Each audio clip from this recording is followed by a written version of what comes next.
हमारे साथ हैं डॉक्टर आरपी जैन जी। नमस्कार डॉक्टर साहब। नमस्कार मैडम। डॉक्टर साहब, कोरोना वैक्सीन में और पेंडेमिक में आपकी क्या भूमिका रही है, आपसे ये हम जानना चाहेंगे। मैं मैडम सीनियर प्रोफेसर और हेड ऑफ द डिपार्टमेंट हूँ कम्युनिटी मेडिसिन डिपार्टमेंट से PGIMS रोहतक में। मैं यहाँ पे जब कोरोना डिजीज़ थी, वैक्सीन हमारे पास नहीं थी, तब हम स्टेट में रैपिड रेस्पॉन्स टीम भेजते थे। उसकी सब मॉनिटर करते थे, हर डिस्ट्रिक्ट में क्या पोजीशन है, क्या कारण है, कैसे कंट्रोल कर सकते हैं। जहाँ से भी कहीं केसेस बढ़ते थे उनके कारण ढूंढ के उनके एडमिनिस्ट्रेशन को, DC साहब को और उनके सिविल सर्जन्स को ये इन्फॉर्मेशन देते थे कि ये कारण है, कृपया इनकी और ध्यान दीजिए ताकि हम इस स्थिति को कंट्रोल में रख सकें। डॉक्टर साहब, लोगों में भ्रांतियां अभी भी है कोवैक्सीन को लेकर, कोवैक्सीन कहें, कोविशील्ड कहें, या मैं सिर्फ एक सीधी सी बात कहूँगी कोरोना के टीका को लेकर लोगों में बहुत सारी भ्रांतियां अभी भी हैं, तो उसके लिए क्या कुछ किया जा सकता है?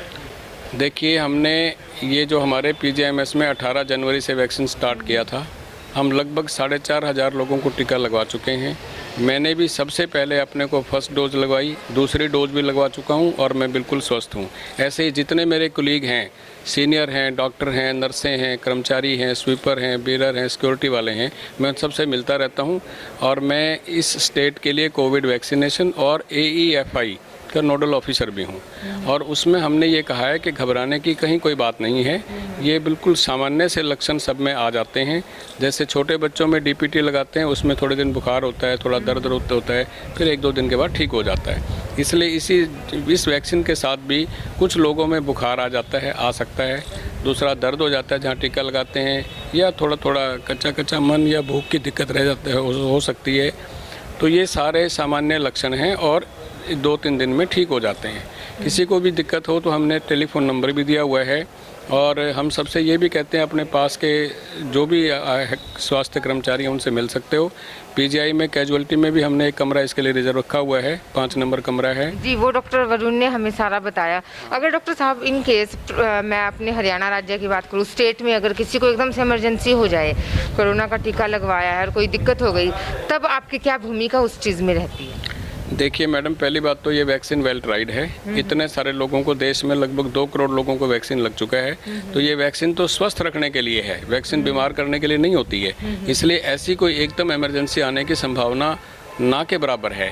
दूसरी बात, अगर कभी कभार किसी भी वजह से किसी को हो भी जाए तो डिस्ट्रिक्ट लेवल पे हमारे डिस्ट्रिक्ट इम्यूनाइजेशन ऑफिसर्स हैं, सिविल सर्जन्स हैं, सिविल हॉस्पिटल्स की इमरजेंसीज हैं, वो कहीं भी कभी भी जाकर के संपर्क कर सकते हैं।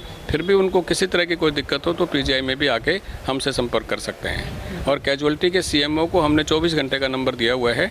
और दूसरी बात, वहाँ पर बेड और सब डॉक्टरों को इस बारे में सूचित किया हुआ है। तो हम कह सकते हैं कि लोग अफवाहों पर ध्यान ना दें, क्योंकि भ्रांतियां बहुत है, अफवाहें बहुत फैलती है।